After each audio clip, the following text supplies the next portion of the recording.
Sophie Boggs took one last glance at herself in the mirror to see if she looked all right. She was nervous, and couldn't remember when the last time she had been this worried about her own appearance. She had been self-confident and satisfied with the way she looked most of her life, but today she suddenly felt like 14 years old again, and she knew for that reason all of a sudden, shyness, someone special was coming over for dinner any time now. Someone she really, truly liked. Sophie could hardly believe that she had first met Sully about less than a month ago, and felt as if she had known him all of his life. So she tried to feel safe around him, and the thought of him alone was just enough to make her feel warm and secure. Sure that he was like 10 years younger, but that didn't matter. Sully was mature, and the most important thing was that they got along. They were both adults. Age was just a number. Now, with the sound of the doorbell ring made Sophie jump. Her heart started pounding and sweat started to gather her palms. It caused her to curse herself. She was too old to act like this, and she was now a grown woman, not a teenage girl. She did acted like she never had a date before, despite her attempts to get herself alone together. The thought of the monster on the other side of the front door who made her heart continue to beat a little faster than usual. In order to get a few extra seconds to calm herself down, she liked the other resident of the house and answered the door. "Rex, will you get that, honey?" Rex drew a deep breath, and the sound of her son's footsteps approached the door. It was now or never. Sully felt uncomfortable. He was waiting for Sophie to answer and let him in, and he had a bad feeling about this evening. He didn't want to view their dinner as a date, but Mike convinced him that Sophie probably did, and since the furry monster really cared for her, he was afraid of letting her down and break her heart. He allowed his thoughts to wander over Randall. Sully wished that he could have spent the evening with him, and the thought of the purple monster made his stomach jump. He could hardly wait for the dinner with him tomorrow. Sully pulled himself back to the ground and looked at the flowers and he held in his hands. He had picked out some really nice but neutral ones for Sophie. Something that didn't really spell out "I love you" or "please be my girl." The sight of the flowers just caused him to start wondering whether he should bring Randall something tomorrow. He could buy the flowers for a guy. Did Randall like flowers? Did Randall like him? Sully's thoughts were soon interrupted when the door swung open and a small orange little monster drew himself in with a squeezing hug. "Ali!" "Hey Rex, good to see ya." He hugged the little one back and then noticed that Rex was all dressed up for dinner with a tiny tux bow. "Hey, you look good, kid." Rex grinned in surprise when he exposed all of his teeth and clearly proud of his own appearance. However, it didn't take him very long to remove his focus onto something else. "Pretty!" He pointed at the flowers that Sully had in his hands and then the blue one handed him over, and it figured that it would be even less romantic if Sophie received them from her son.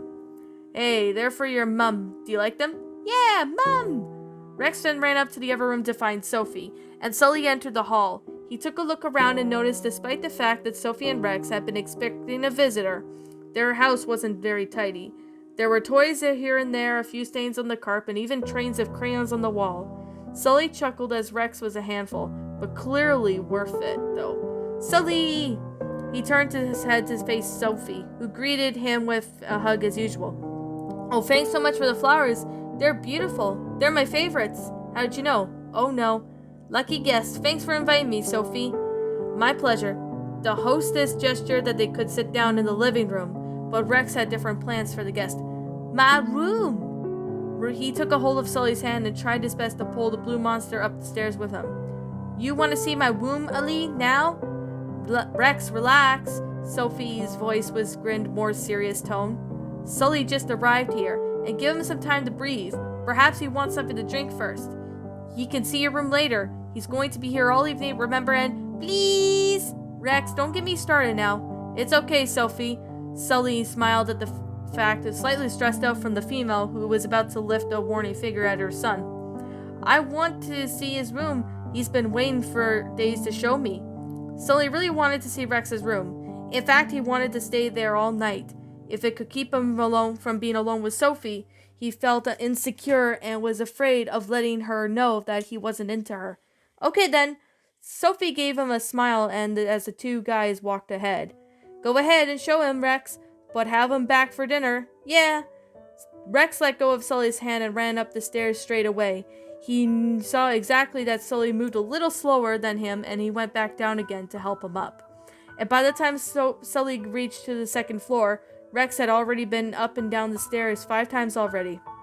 The first door in Sophie's house was tidy compared to the second one, in addition to even more toys and even laundry mugs, books, drawings, and everything else. Not a single parent could have possibly kept them in this home. There were even more stains and more remains of crayons and paint. However, it was very cozy. Sully felt as if he entered someone's home and not could stand a fair, but he did like it though. But his own apartment wasn't exactly the tidiest either. He also hadn't felt that if it was the right to complain. Rex's room was located at the end of the hall. It reminded Sully of Boo's, but it had a held bed and a nightstand, a closet, a desk, and a window that overlooked the garden, and the walls were pale blue, and the floor was covered in kinds of strange 3-year-old would consider treasures, toys, oddly shaped stones, drawings, pictures, books. Sophie smiled from the picture on the wall, and right next to there was a picture of 2 monsters that looked similar to Sophie, Randall, and Rex. That's Grandma and Grandpa, Rex explained as he noticed Sully looking at the picture. They're up in there. He pointed towards the ceiling, but luckily Sully understood what he meant. They're in heaven? Yeah. Rex waved towards the place that he thought his grandparents would be located and started shouting at them. Hello, Ali, say hello. Sully raised his hand and waved at Rex, letting down a gentle hello. Oh, he's my best friend, Rex said upwards to explain to who his guest was. Then they waited for a couple of seconds to reply, and obviously got one. They like you. He looked down at the big monster with an ear-to-ear grin, before he could suddenly pointing at the different direction. Look, Ollie. Sully turned around to see that the little one wanted to show him, and his gaze fell on the drawing on the wall. Rex ran over and explained who it was. That was when we were in the snow. That's me, that's you, and that's Leash.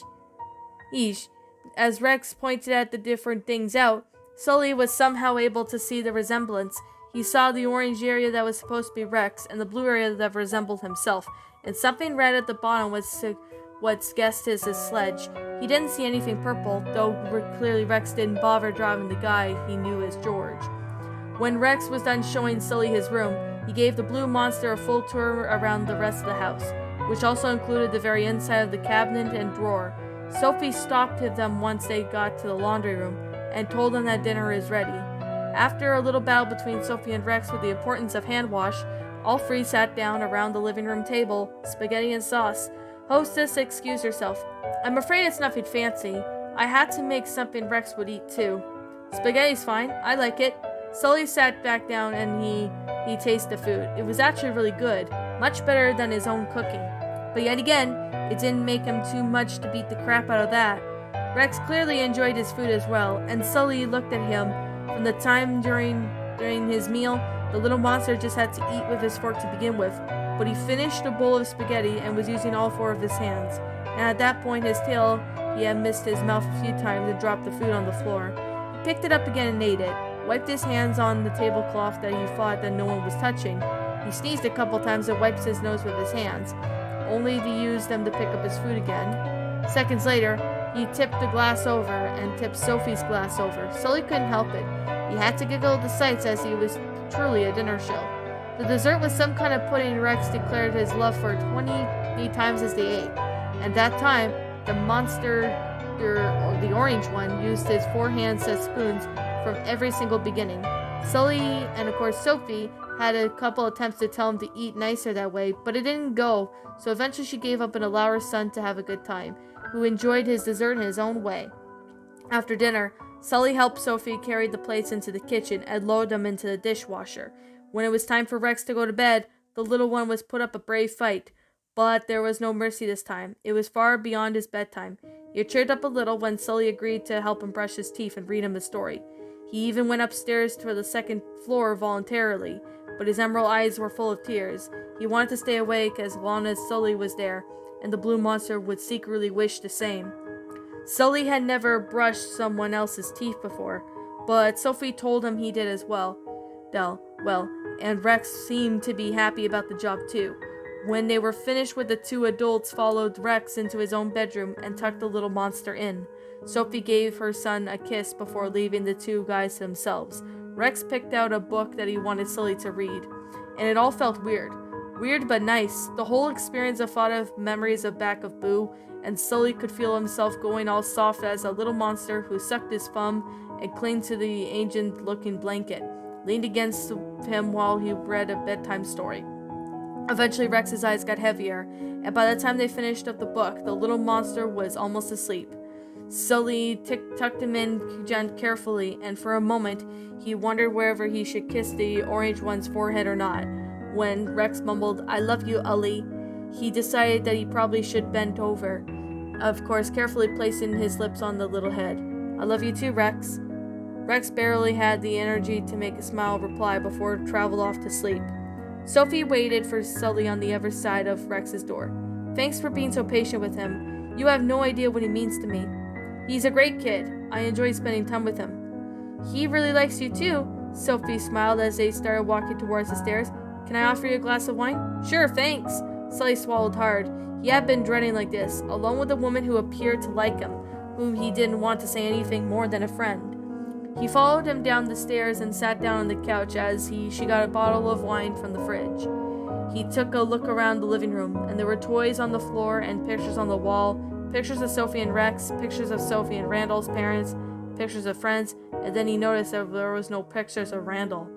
Sophie made it back with 2 glasses and a bottle and sat down beside Sully, who was a little too close to the furry one's taste. She poured the wine and she handed him a glass. While she started pouring some for herself, Sully asked her a question to keep her from bringing romantic subjects. "Why are there no pictures of Randall in your house?" Sophie looked at him, a little puzzled. That's an odd thing to ask." "Not really. Is he like your brother and Rex's uncle? He's part of your family." "He is, but he kind of chose not to be. It's a little difficult."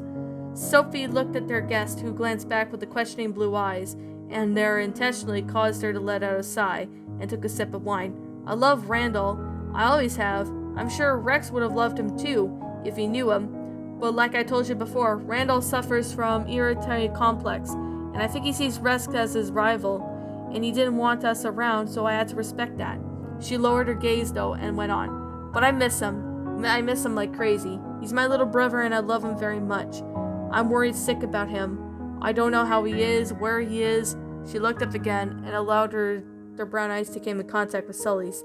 "I can't believe I have this picture on the wall. It would have driven me insane every day without being able to contact him. But I do have pictures of him. They're in my room, in a box underneath my bed. I look at them from time to time when I have the energy, and Rex knows that he has an Uncle Wandel somewhere, whom I've never told him because he isn't around at times at the moment. But Rex do talk about him a lot, even though he doesn't know him." Sophie's face regained a similar smile. "And when you did notice the old blanket Rex curled up with against the bed, that used to be Randall's. He refused to go to sleep with it as a child, and it's exactly the same Rex. He and Randall were so alike, like watching Rex grow up, and was watching Randall all over again." Sully chuckled. "When he used to eat with hands too?" "I don't think so. He learned to use a fork until he turned 5. He then shared a laugh, which felt wonderful and serious atmosphere, that he had rushed in the living room for a while." Sully took another sip of his glass and imagined baby Randall acting like Rex did a couple of hours ago. It made him smile. "Do you want to see the pictures?" Sophie got up from the couch. "I have them upstairs. I'll go get them." She hurried upstairs without another word, and Sully felt relieved. As long as they had something else to talk about, this night was going to be okay. Sully, of course, looked up to see Sophie came back with after a little while. She had to check on Rex as well. Then the two blue monsters spent a long time looking at the pictures of Randall's life. There were pictures of him as a baby, as a child, and there were pictures from time to time when he had been hospitalized, pictures of his teen years, pictures of when he was in college, and pictures from Monsters, Inc. Everything. Sophie had tried to dry her eyes a couple of times. "I'm sorry, I haven't watched them with someone before." "It's okay." Seeing how emotional Sophie got from looking at the pictures instantly reminded Sully of last week, when Randall broke down after seeing a picture of Sophie. Perhaps the siblings were more similar than they first guessed. His eyes had rested on the female monster, who eventually took notice the center of attention. She coughed and her scales changed from blue to a deep shade of pink, and it had surprised Sully, but she didn't know that she was able to change color too. Thank you for everything, Sully. Sophie changed back to her usual shade of blue and leaned a bit closer. I've never known someone like you before. The hairy monster then suddenly felt sweating back. Sophie was too close, and she was moving even closer. Their eyes met, and Sully stared into the brown ones until they went closer. The two monsters were only a few inches apart, and Sully could just feel her breath against his mouth. Randall's back! Sophie opened her eyes and withdrew herself from Sully. Where? The hairy one sat up straight, revealed the fact that he managed to keep himself from Sophie kissing him. However, he hadn't planned to know what he was going to tell her about Randall. The words escaped from his mouth in order. Randall got back here before I met you. He's been depressed and wants to kill himself. He's lived in a shed and a neighbor's looking after him. And when I'm not there, I'm there every day, and he took a look on Sophie's face that caused him to stop talking and drove a breath. Another sip from wine wouldn't hurt either. Sophie, he eventually said, then he managed to calm himself down. Your brother is back at Monster's World. It's a long story. Do you want me to tell you? Sophie nodded and gathered her tears in her eyes. She refilled her glasses before Sully began telling her what's going on with her brother. Sully told her everything, on how Randall got back, how was he doing, and that he went over visiting him every day, everything except how he felt about him. Sophie had listened without any interruptions apart from the couple times when she started crying. When she did, Sully held her until she calmed down, and he wondered how he got himself into this mess. And this was the second time in a couple weeks he found himself comforting a crying member of the Boggs family. When he was done telling Sophie about Randall's situation, she had nothing for a long time. The new information needed time to sink in. Eventually she got up and headed for the kitchen. I could use a cup of tea, how about you? Sully agreed and followed her. After a while they found themselves sitting at the kitchen table, and Sophie finally found the right words. I don't know what to say, Sully. Her eyes started to water again, but with a big smile stretched across her face. Thank you. No biggie. Hug big, huge biggie. You have been looking after my brother. Do you have any idea what exactly that means to me? It means to Randall. Sully has all he wanted was a friend, and you are what a friend, and that could possibly save his life. Do you realize that? I only did. I felt what was right. But you did. Despite what he did to you, she took a hold of his hand. That shows how big your heart is, Sully. They didn't move for a while. Sully was the one to break the silence a few minutes later. He wants to see you. I don't know when, but he's ready to go. I guess soon. I'm starting to see him tomorrow. Are you home tomorrow? Tomorrow? Oh, I'm afraid not. Sophie looked devastated. I'm going to visit a friend who got divorced, and she's going through a hard time. And I promise I'll be there for her. I've seen, and I hired a babysitter. I can't cancel. Sorry. It's okay. When we have time, I'll talk to Randall. We'll find a day to get back to you, okay? Yes. After a second cup of tea, it was time to say goodnight. Sophie had walked Sully to the door and gave him a huge long hug and a kiss on the cheek. He gave her one back. That couldn't hurt. After he kissed his mother on the cheek, of course. After saying goodbye, she closed the door, and Sully stepped out from the patio and tripped over one of Rex's toy cars. He managed to keep himself balanced as he made to the front of the gate and onto the sidewalk. He didn't bother calling it a cab, as it was a long walk home, but he wanted some fresh air to clean his thoughts. His heart felt light. It had been a good evening, but still didn't know exactly where he had Sophie, but Close did not think about that. He liked her as a friend and hoped things would just stay that way. His thoughts wandered off to Rex. He adored the little guy, and he couldn't wait to see him again. Then he started thinking about tomorrow and his dinner with Randall. Dinner or date? Date. It was a date, he said. The little word just came out loud, smiled to himself. He was really looking forward to it.